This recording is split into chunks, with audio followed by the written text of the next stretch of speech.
Welcome back to The Thermostat with Jason Barger. If you're currently on a commute, a walk, or just a micro break in your day, glad you're making time to step back, to think, and to reflect on the next steps on your journey. I've never been more convinced. The best leaders and team cultures in the world are the ones that make time to step back and calibrate their thermostat. I hope today's conversation leaves you feeling grounded and inspired. Now let's dive into today's topic to engage our minds and hearts in order to authentically lead and create compelling cultures wherever we are in the world.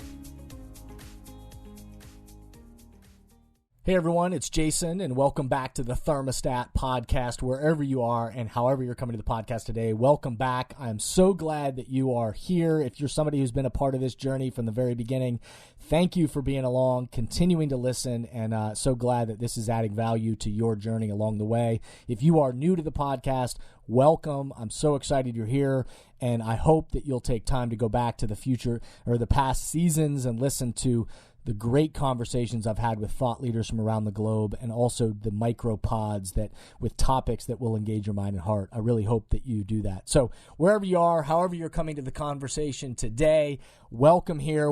This is the season 4 finale episode, which is hard to believe. I cannot believe that we have already recorded over 80 episodes. 80 episodes of this podcast. It's hard for me to believe that we've already gotten there, but thank you again to everybody out there who has been a part of this and has helped to add energy and thought and participation in this. I thank you. If there aren't listeners, then I don't get to do this, and also that it is meaningless. So I do this because I'm trying to be a part of my own mission in the world to help engage minds and hearts, and I want to be a part of authentic leadership and compelling cultures in the world. And so I want to be somebody who's giving away this kind of free conversation and dialogue and being with people, engaging our own minds and hearts in this journey along the way. And so I'm glad that you're joining in and being a part of this. If you will do me a favor, with all that being said, if this has been important to you and you've enjoyed this podcast, then can you do me a favor?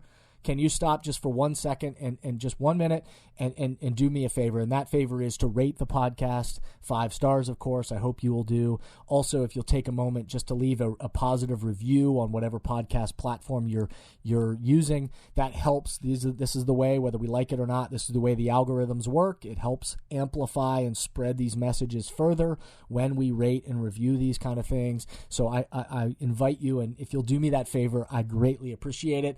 I hate asking for that, but I appreciate anybody who does that on the behalf of the mission and spirit of this podcast.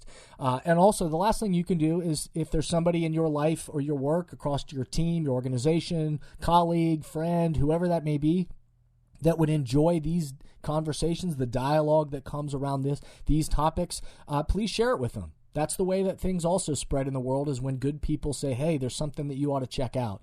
And I appreciate everybody who helps amplify these messages further into the world.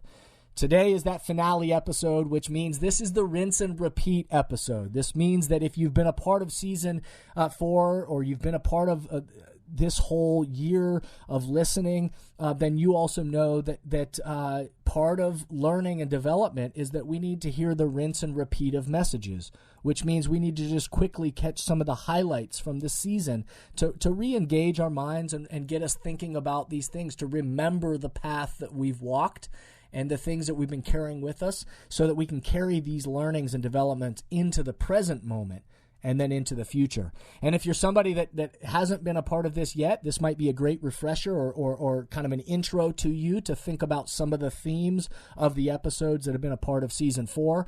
And then that way you can pick and choose where you want to start. And I would suggest you just go back to episode 1 and hit play and just go through them all. But if you're looking for a particular topic, this may be a way for you to kind of hear some of the themes and figure out where are the ones that may resonate best with where you are right now.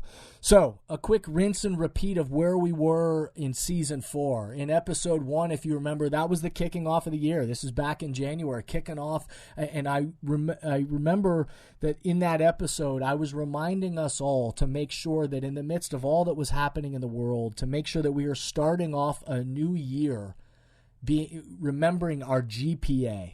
Remembering our GPA. I know not your grade point average, but remembering your GPA as a leader and as a team and organization, which means to remember to be grounded in the mission of why you're even doing what you're doing, and making sure that you're grounded in that kind of mission, vision, and values.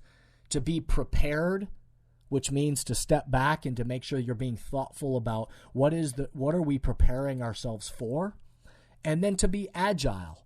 Obviously, over the last 18 months, if we haven't learned anything else, we know we need to be agile. We need to be able to take in new information, to make decisions based on where we are, but grounded to where it is that we're trying to go. This has been absolutely critical over the last year. And of course, remembering to be grounded, prepared, and agile is going to be as important as anything moving forward. In episode 2, I shared my love for Gonzaga basketball.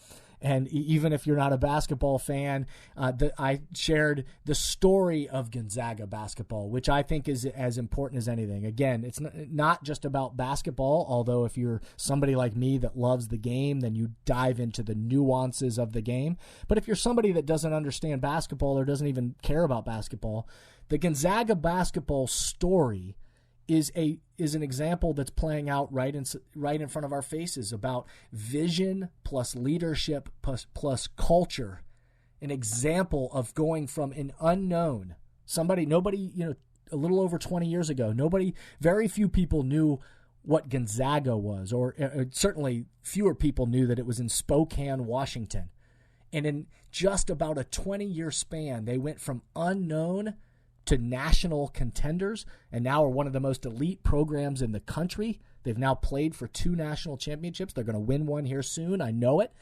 And also at the same time, their enrollment is up 300% because of the strategic vision, leadership, and culture they've built. Fascinating stuff to think about. In episode 3, I had a great conversation with my friend, LaShondra Baker, who is the senior manager for employee engagement at Cover My Meds. She is a fun, it was a great conversation about everything that happened in the world, and just an inspiring and fun chat thinking about how do we engage employees in this time. Episode 4 was about skepticism versus cynicism. Skepticism versus cynicism. I focused in on a story that my good friend Doug Ullman, CEO of Pelotonia, told me once about meeting Dan Rather in an airplane one time, and he was talking about the world that we're in right now, where more people are cynical rather than skeptical. And we talked about what the difference is. Skeptical is asking good questions and trying to better understand a situation, seeking to understand. And yet cynicism is about, my main focus is gotcha. I'm trying to be a cynic. I'm trying to point holes in everything. And that somewhere along our history lately, we seem to become more cynical rather than skeptical. And yet how is that important to us as leaders and the cultures that we create? In episode 5, I talked about President Biden's, the words from his inauguration, where he shared the words that, again, have come far before him, where he talked about, my whole soul is in it. My whole soul is in it. And I shared my own reflections about not only, what those words and where we were in the world at the time about that statement, my whole soul's in it. But I also, ask some questions of myself and my life and my work, and encourage you to think about your own as well, as where in your life and your work and with the relationships, where is it that your whole soul is truly in it?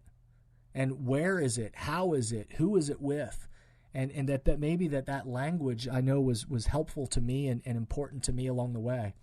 In episode 6, I had a great conversation with the researchers Wesley Adams and Tamara Miles.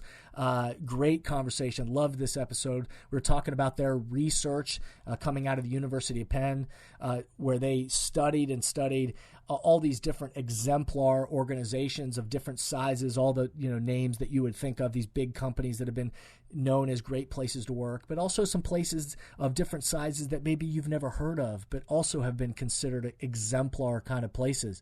And what they found in this research was these 10 principles of meaningful work. What are these places doing that are creating these meaningful work environments? And what are the 10 principles that they found?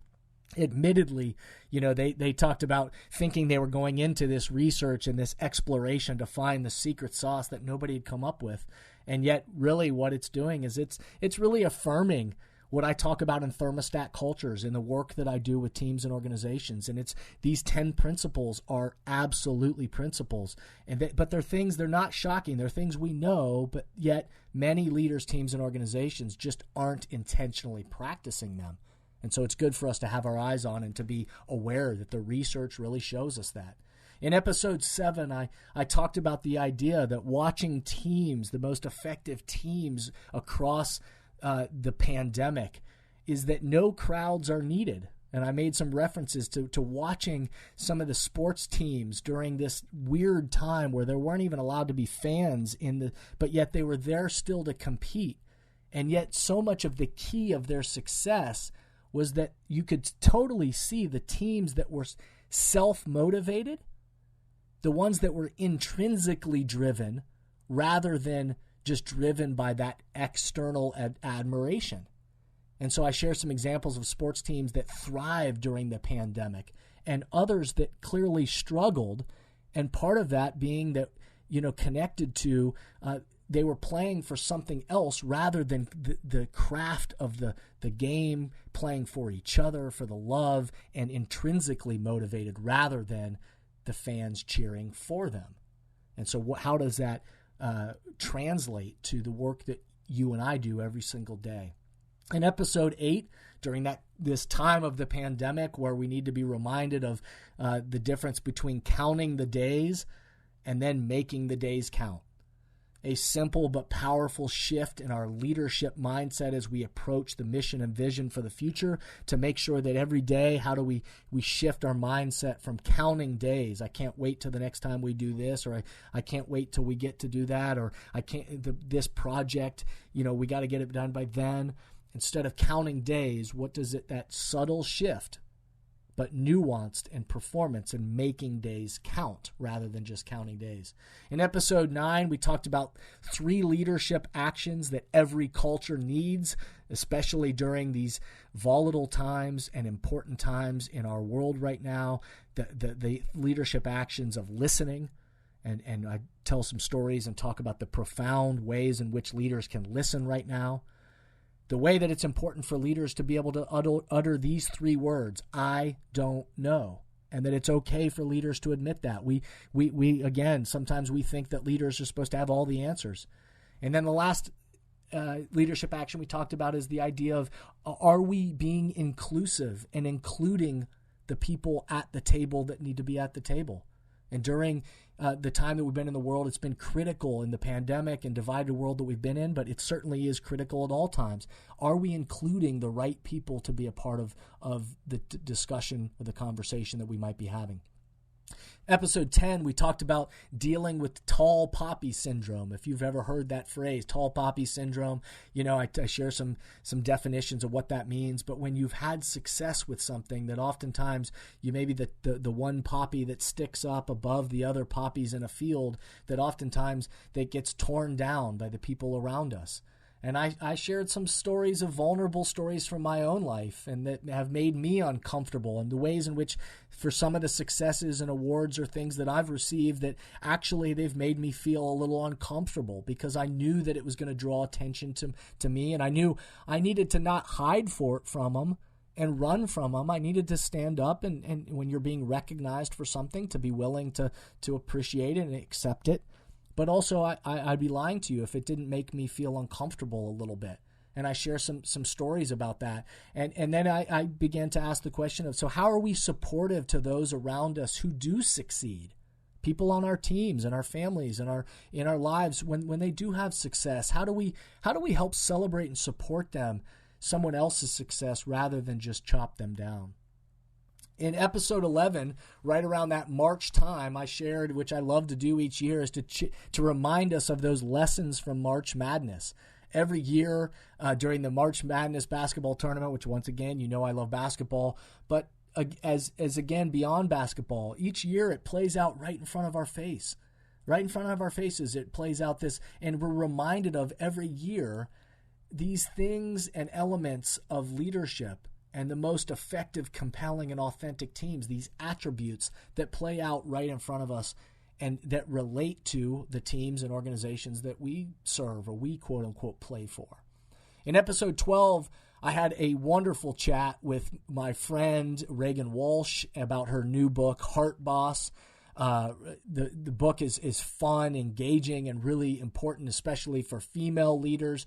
And it's about bringing your whole heart in your life and your work. And so that was a really fun conversation with Reagan about her new book. Episode 13 was about this idea of, again, as we are still making our way through this kind of post-pandemic haul, I talked about this idea that the only way out of it is through it and in it. The only way out of it is through it and in it. And at this stage in the pandemic and the challenges that many were facing, we had to be reminded that part of this is we just need to go through it and be in it with the people that we're with. And I share some hopefully inspiring stories about examples of that, of how we need to go through things and be in it with the people around us. In episode 14, I talked about lessons from Shopify, the amazing company Shopify, and this phrase that they have that's a part of their culture is that you re-qualify for your job. Each year they have you kind of a practice they have for certain roles. They have them re-qualify and have them, the person in the role that you make you assess and also talk about, do you re-qualify for the job that you're in? And so we ask these questions of, would you qualify again for your role, for your job?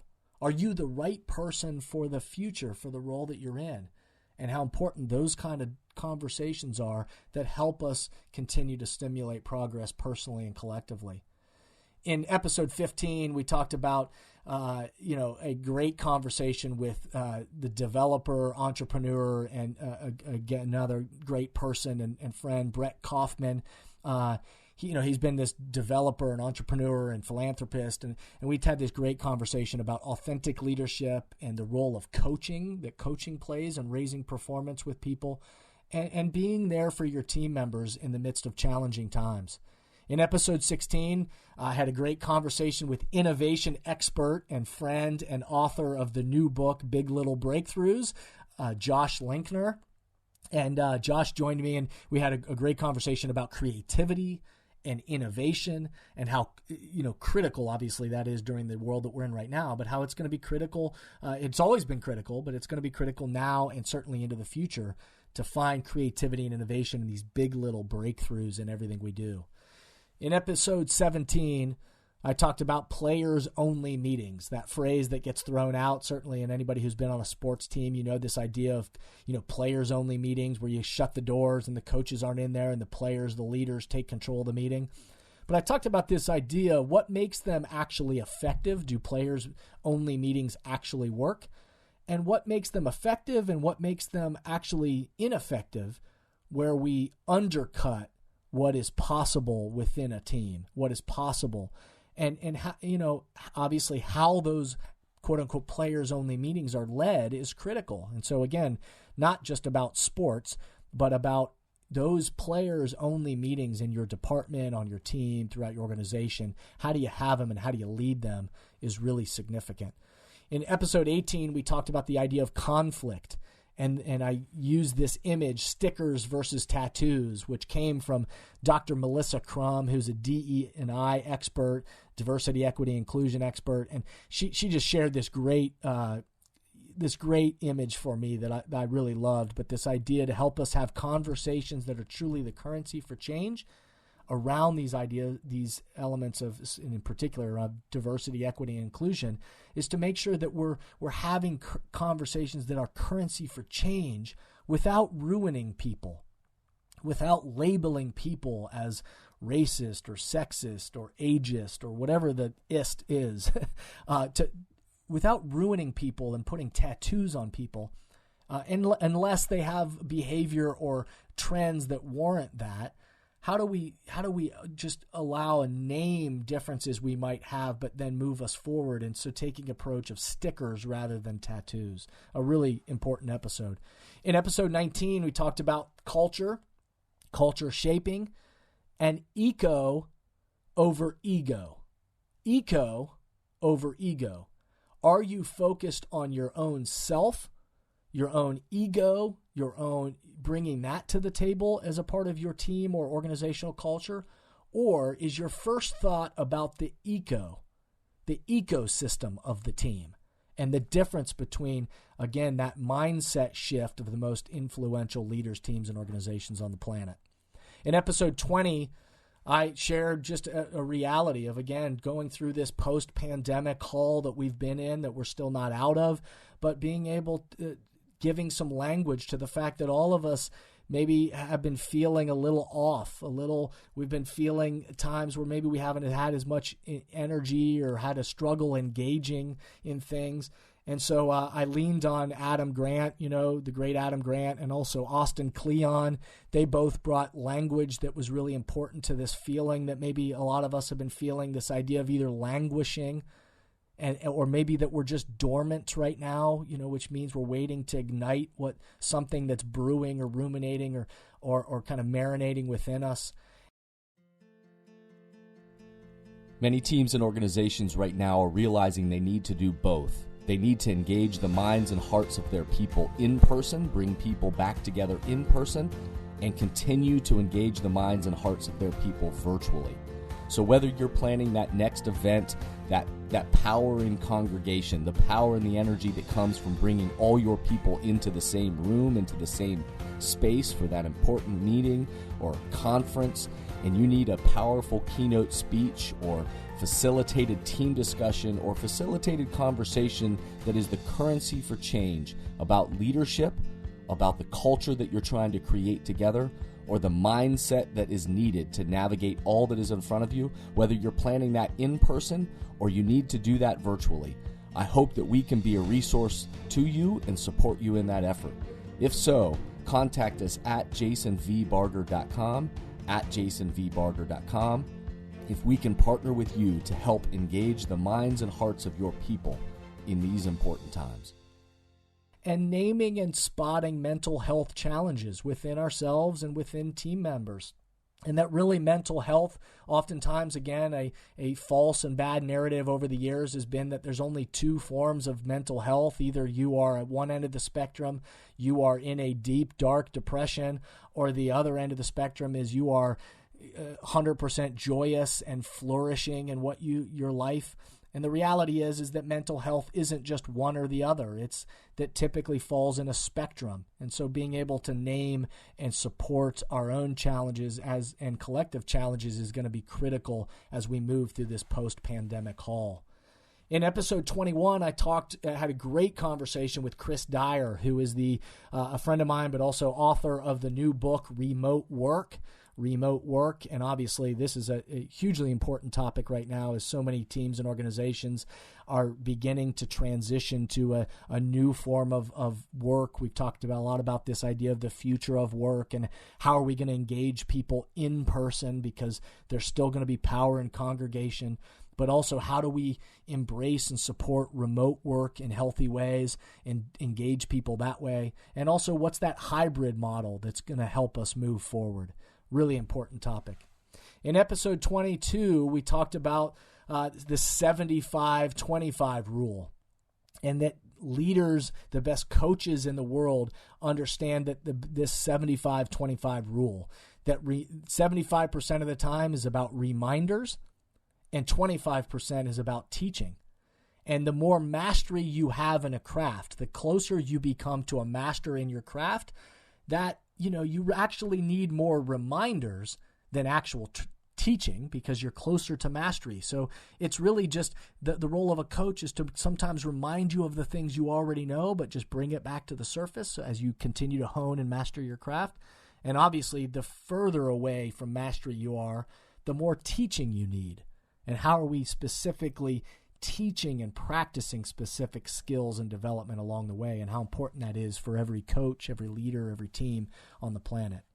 In episode 23, we talked about conversations that are the currency for change and how to have impactful meetings, not dreaded meetings, not boring meetings, not meetings, death by PowerPoint kind of meetings, but what's the difference of a conversation that's the currency for change and how we need to engage the minds and hearts of people in the world right now, in-person opportunities, remote virtual meetings, and hybrid meetings.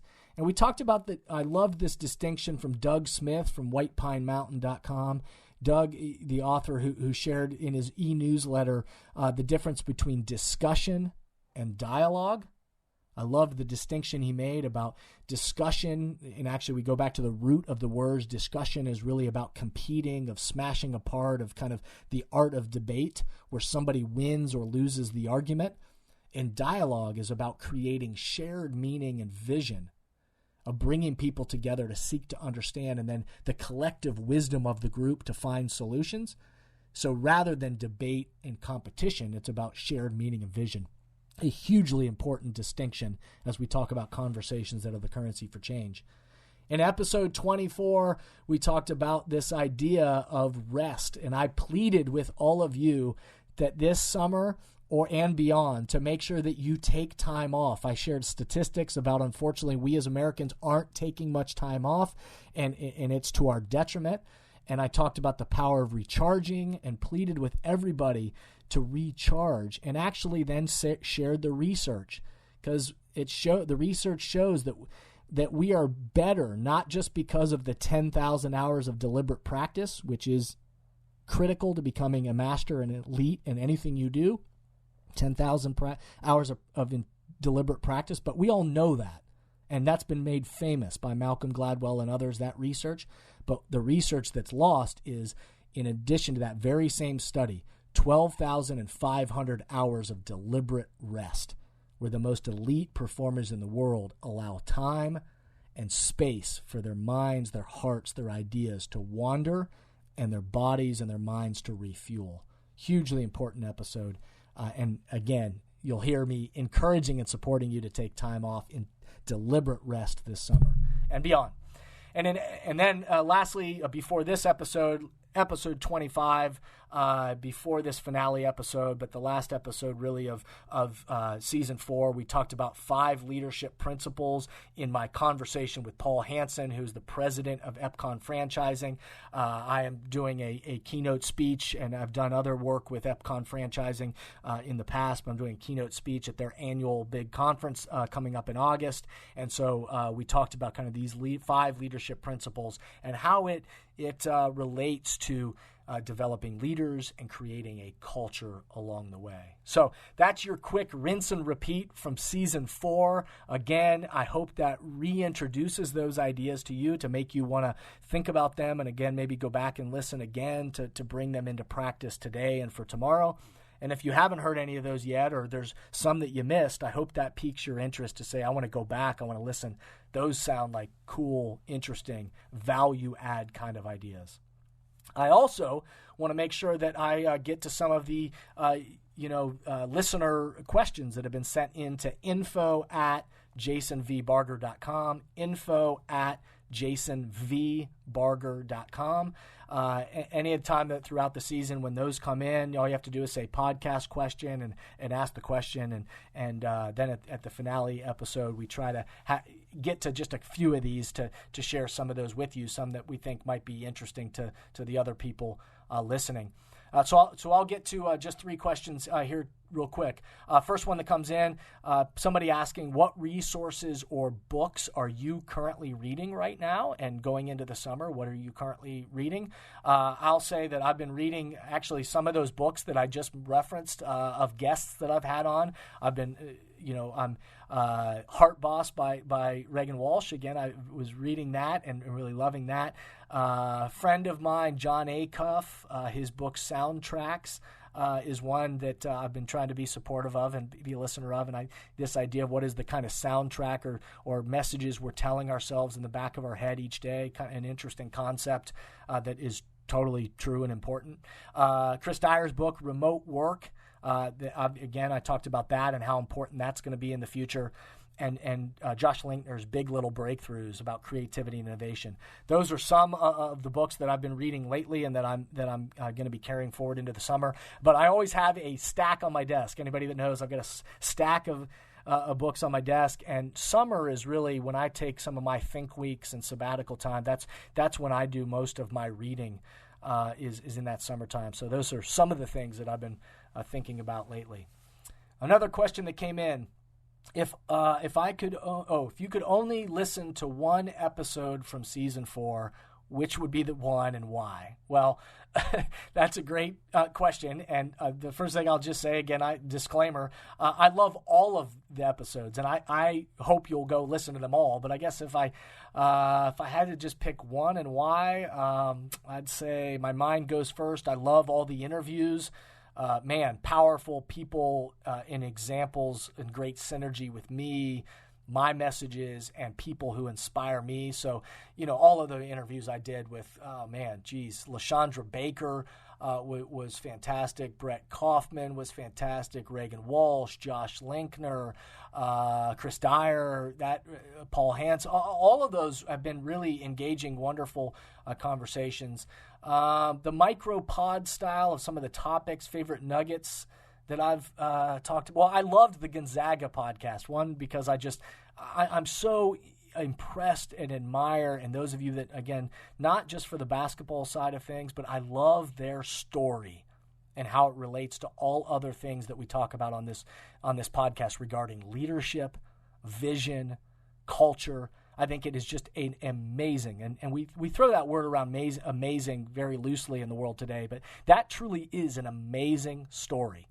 From going from unknown to elite, one of the best in the world at what you do, best in the country, from unknown in less than 20 years, about 20 years time. I mean, it's really an amazing, amazing story. So that's one I would point you to. And then lastly, here's the last question we'll get to today, which says, it just says, are you okay? You okay? And saying, how has COVID or this past year impacted your business? And they go on to reference, knowing that I do a lot of keynote speaking and other things, that events have been shut down and all that kind of stuff. And so they're just asking, am I okay? I appreciate the question. I've gotten this a lot from people. And what I'll say to this is, yes, I'm okay. Thank you for your concern in asking that. I am okay. I am great. I am, in the scheme of the world, I am so lucky. I am so happy, joyful. I have a great wife. I have great kids, a family. We're healthy. We've got friends and support and all that. And, I'm happy to report that this work of engaging minds and hearts with teams and organizations and leaders and businesses has never been better. And so, like everyone, the last year and a half, certainly there have been delays, postponements, inconveniences, ambiguity, of course, as everything is swirling around. But I am so grateful and lucky to share with you that I haven't had one outright cancellation of anything in the last 18 months. Not one outright cancellation. So there have been postponements, which means we're still committed, but we're going to do it later. So many things have turned virtually and actually has gone great, and people have reported that, wow, we've learned how to do this and engage people's minds and hearts virtually. And I have a lot of great events coming in this fall. And so really, whereas it's looked totally different, I haven't been on airplanes and traveling all around and speaking at these big events. It's gone virtual. It's pushed to future dates. And with my longer-term clients, those companies, those teams and organizations that I have a year or longer agreement with, really this type of work has become even more valuable and important in the world that we're in right now. So utilizing remote and virtual technologies to craft messages that engage the minds and hearts of people, align our mindsets around leadership and culture, the planning for future in-person events and being strategic about when are we going to do that, because those are going to become increasingly important of getting us back on track. When are we leveraging that strategic in-person power of congregation? And then also to make sure that we're leveraging virtual and hybrid kind of learning and development as we go on is going to be also critical.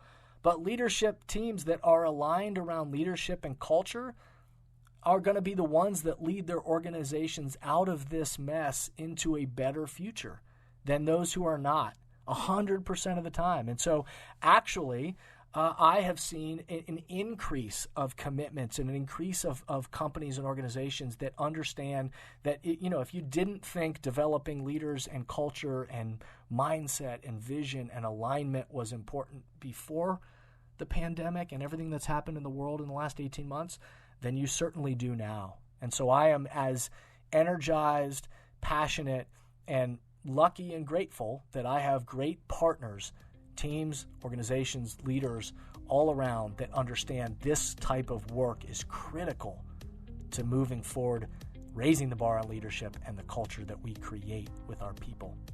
So with that, I say goodbye to you all. Season 4 is a wrap.